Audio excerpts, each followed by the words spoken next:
Welcome to the Q.A.C. Team Podcast, your quality assurance consulting team. Quality is our highest priority for your business with one goal, one direction, success. And now here's your host, Charles Luttrell. Erica Janelle, a gifted artist and advocate for positive relationships, embarks on a transformative journey that harmonizes her musical talent with her passion for healing and empowerment. From captivating performances to Insight Podcast and her new EP, Relationship Talks with Erica Janelle, Erica is set to make a lasting mark on the music scene and beyond. From an early age, Erica's musical prowess shone through, and she has graced stages, collaborating with renowned artists. Alongside her musical journey, Erica has channeled her dedication to fostering healthy relationships through the Relationships Talks podcast, offering insights that transcend societal boundaries. Beyond music and relationships, Erica's commitment to personal growth led to Erica Janelle Coaching, empowering individuals in healing, self-love, ambition, and career development. She also founded Overcoming Abuse Through Healing Incorporated, also known as OATH, supporting survivors of abuse and sexual assault on their healing journey. In a powerful convergence of her passion, Erica has released her EP, Relationship Talks with Erica Janelle.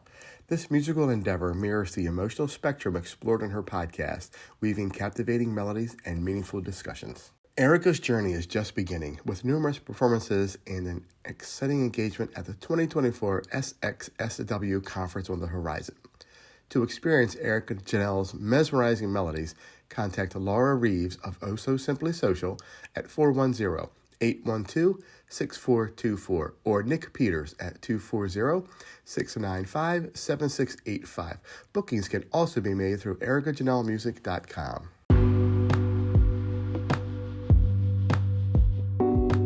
Join Erica Janelle as she orchestrates a symphony of emotions, leaving an everlasting imprint on hearts and minds. Prepare to be captivated, moved, and utterly mesmerized by the phenomenon that is Erica Janelle.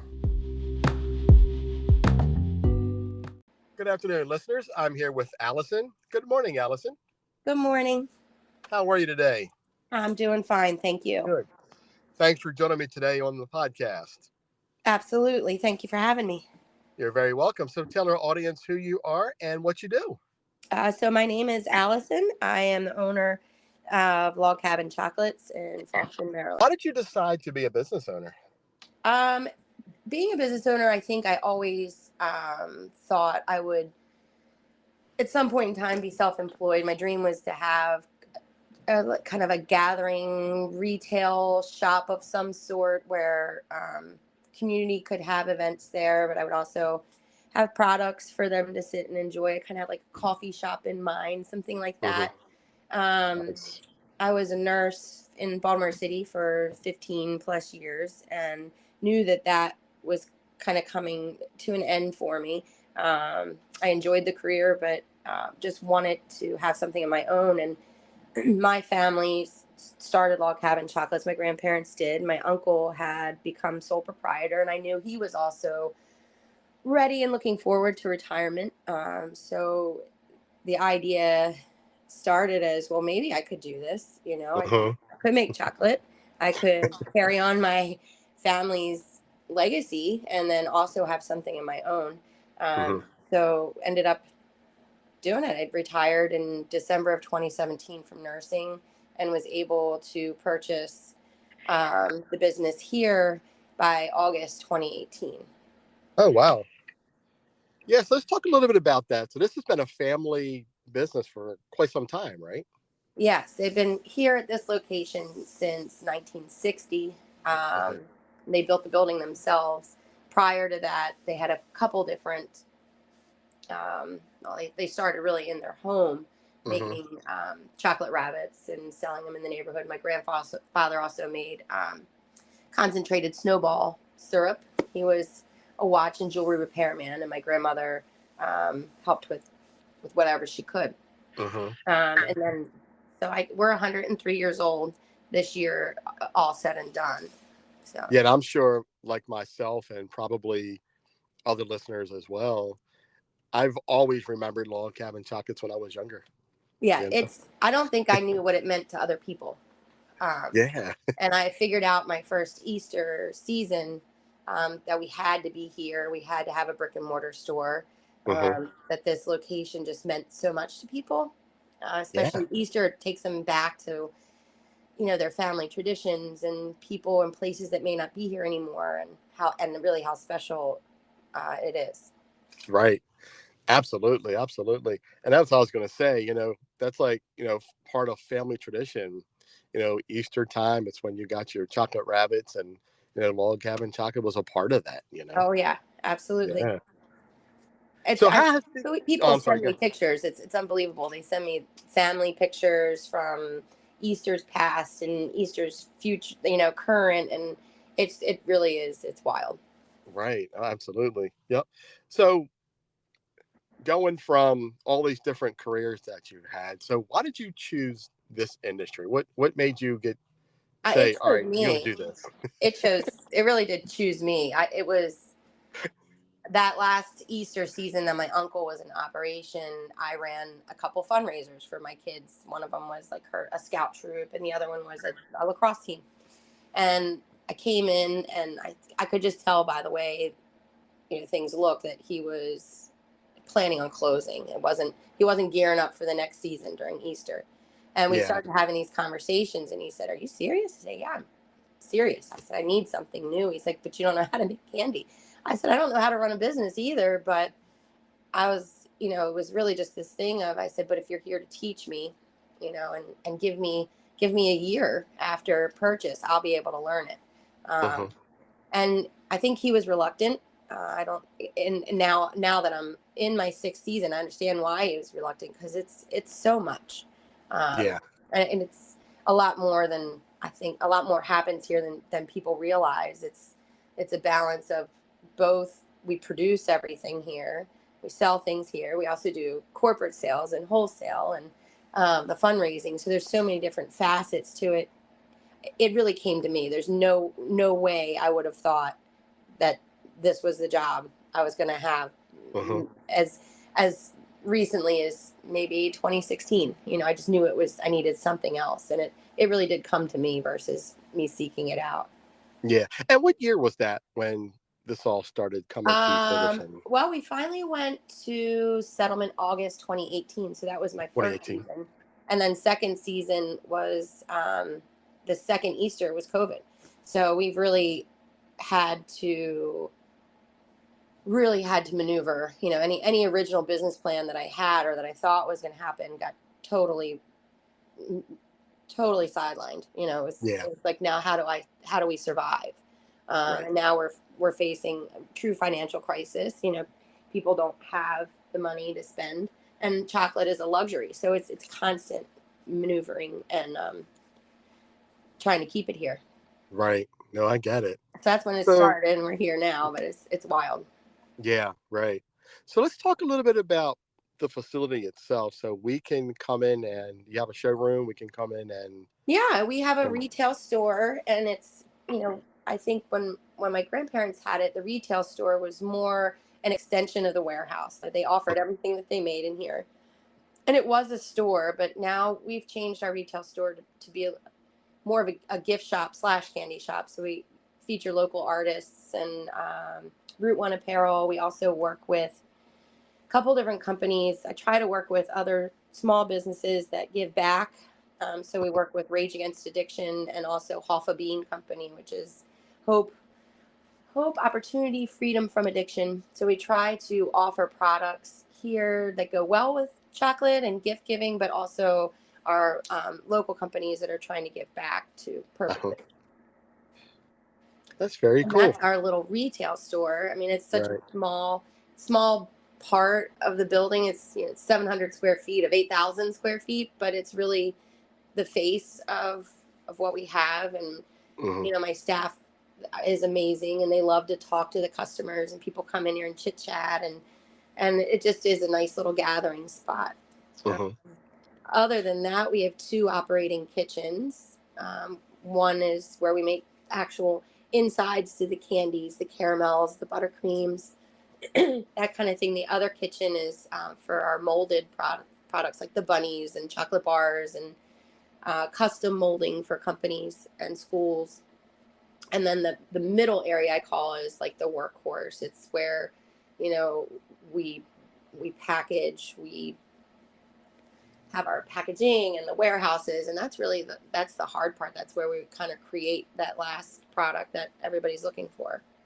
That's where the mold and the molten chocolate Oh and everything yeah. comes together and looks like a real finished. Yeah, Look what I I mean, if you made. can, I'm sure. I always People give me gifts. They bring the I Love Lucy stuff in all the time.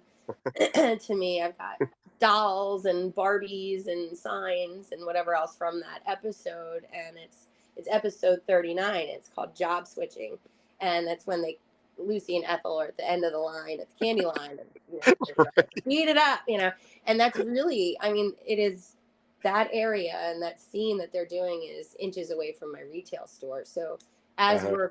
we're making the product is hitting the shelves. It's as fresh as it can get. Wow, that's really cool. So of course I'm going to ask, is there a chance of a tour and explanation Oh of yeah, going for through to see how you do sure. We things? do. We actually for I try to do open up like one full day in our winter season and then one full day in our spring season and then maybe even one like closer to summer when we're kind of done producing chocolate.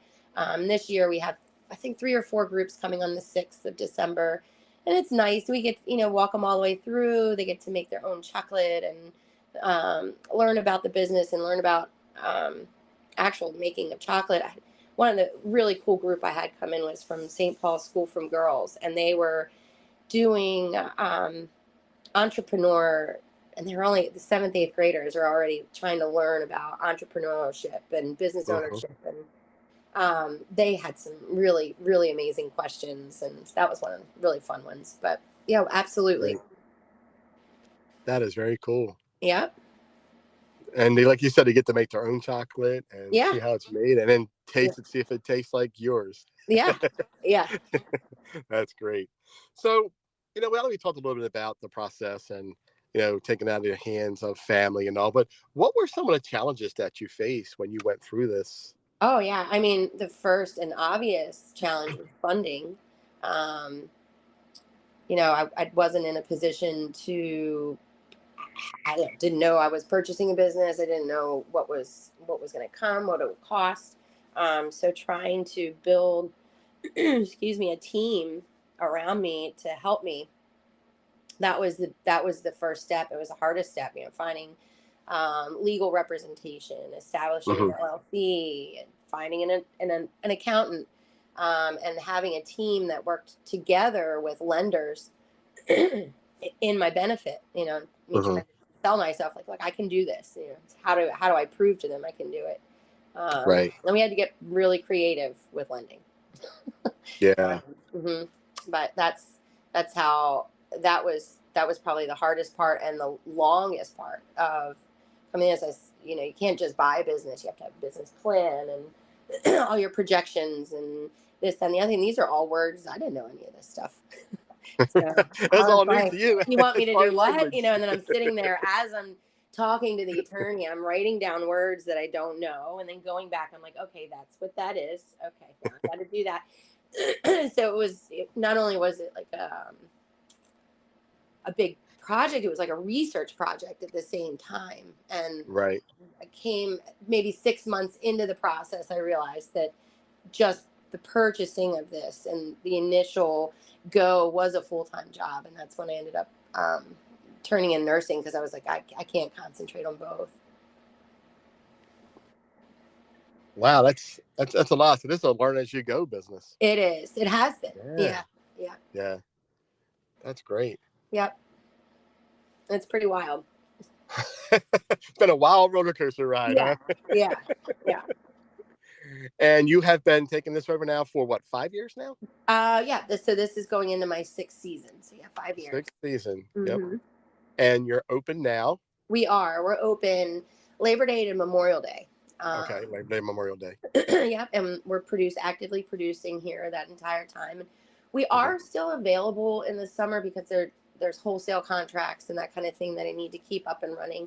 But Hmm. the retail store itself does close in the summer. It's just I don't know if many people. I mean, if you think about when you take your kids to the like to the convenience store or whatever in the summer, and they go, "I want a Kit Kat bar," and they're like, "No way, it's going to melt all over my car. You're not getting it."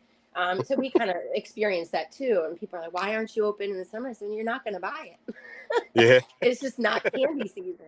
But Yeah. we are here through all the holiday seasons, and a lot of people think we're only open for Easter. I'm like, no, no, no. So we try to really push that we are here all through the holidays and Monday through Saturday, 10 to 6. Yeah. And it's interesting that you said that because that was my impression as well before I talked to you. Yeah. I didn't know you were year round either. I thought same thing. Well, it's Easter candy. It's Easter time. They Yeah. do Easter and then they're closed, and then I'll see you next year. Yeah, I know. It's such a misconception. I think part of it is trying to out front, we try to pull people in, we change our marquee sign, we try to make it funny here and there. Hmm. And through social media and actually podcasts like this, it really gets the word out that we are here Monday through Saturday and that people are welcome. Not only that we're here, I think a lot of people don't realize that they're able to come in and shop in the store. They think we're just a production facility. And So that's another, thought of mine as well, yeah. was that Yeah. I didn't know I could, go in and see the chocolate, buy the chocolate there. I thought the same thing. Well, you just Yeah. have to buy it in stores. I know. I would say at least 2 or 3 times a day we have somebody come in. I've driven by here hundreds and hundreds of times and I've never stopped in. We're like, well, thank you for stopping in, and then when Right. they come in, they realize, what we have in here. Yeah. Yeah. Yep. Yeah. I'm one of those people. I drove by 100 million times. You're like, Hey, what's going on there? Yeah. there's log cabin. Look, there's log cabin. Oh, I I know. don't see any cars anymore. Oh no. And then, I I know. heard about the possibility of what's going on, and I'm so glad that you're keeping it going. That's great. Thank you. Thank you. Yeah. So, what are some expectations for your business in the next year or two? What are your expectations? So, Oh, we've what got are you big working news. towards? We've got big news coming soon, but I can't spill the beans yet. Oh man. I cannot spill the beans yet, but our product will be available in more locations. I'll put it that way. Oh, that's So exciting. it Yeah. is very exciting. We're actually, I would say, about 48 hours from kind of releasing the news. So Wow. people not only they won't have to necessarily come here. I mean, we do have. I mean, like Conrad's Crabs, they carry a few of our items, our little crab nonpareils, and at Christmas they'll do kind of our assortment, here and there.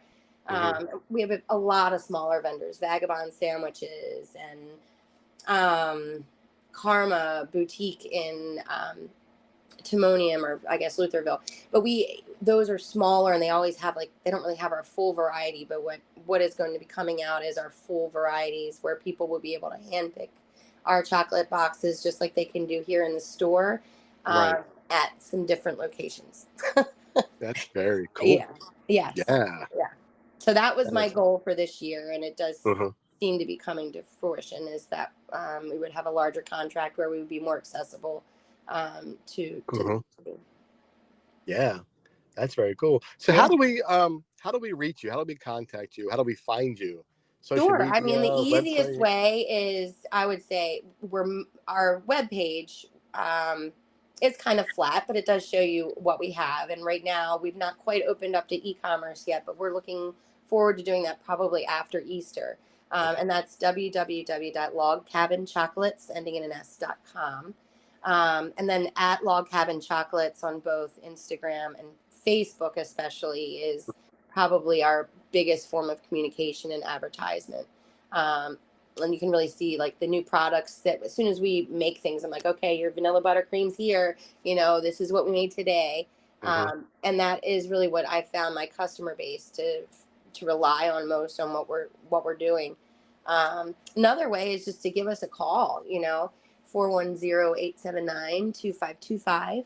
And we do the best we can to keep up with voicemails in the summer, but definitely in season, just give us a call. You can Hmm. place an order or see what we have on hand. My staff is always willing to chat with people. That's cool. Now, is there any like chat through like Facebook or Instagram, or is that kind of like Well, right now I manage all that as well as everything else. So I do the best I can to keep up with Facebook messages, but if you really want to order a product, something like that, the best is to just give us a call. Give you a call. Um, yeah, I mean, I do the best I can, but it's a lot of influx, especially as we get closer to the holidays. We're really on people's minds more. We've got Christmas, Valentine's, and Easter, and my inboxes get pretty full that time of year. And as much as I try to keep up with it, it's really just calling our retail store and placing an order with staff. Yeah. Is there a chocolate turkey on the There production line? is a chocolate turkey. We do. We have several chocolate turkeys. We do chocolate pop turkeys. We've got the foil wrapped ones, which look gorgeous on tables. And then we do have a large hollow turkey that a lot of people will purchase and use like kind of as their centerpiece for their table. And I love it when people send me pictures of how pretty their table looks with a big chocolate turkey in the middle. Big old chocolate turkey slam in the middle. That's very cool. I'm gonna have to get one myself because there you go. That's very cool. I'm gonna stop in and get me a chocolate turkey. Yes. So I have to do the tour and I got to get a chocolate turkey. There's 2 things on my list. You got it. That's awesome. Allison, thank you so much for coming on. Do you have anything else you want to add before we wrap up here? I don't think so, but I appreciate you giving me some time to chat here, and then just always look forward to people coming in and visiting us. Yeah, absolutely. So would you like to offer a discount to our listeners? Sure. If they mention your podcast, let's do like a $10 gift card. Oh, that's very nice of you. I really appreciate that. Yeah. Thank you so much. There you go, listeners. Allison's been very, very, very graceful. Really appreciate that. Yeah. Well, that way we make sure you come back. Oh, absolutely. I can't wait to come in. I still got to peek my head in there and see what's going on. Oh, you get lots of taste tests. We always give away, if anybody's ever curious, they don't want to, they're like, I've never tried this or that. And, they leave here with a nice sugar buzz and, trying all kinds of new things. So it's definitely worth peeking in. Oh, that's very cool. I did not know that. So if you peek in, you get a sample. Oh, absolutely. Well, there you go, listeners. That's a double win. How about that? Allison, thank you so much again. I appreciate it. Thank you again. Thanks you for have coming a great day. Podcast. You too. Thank you so much. Great talking to you. You as well. Thanks. Bye-bye. Bye.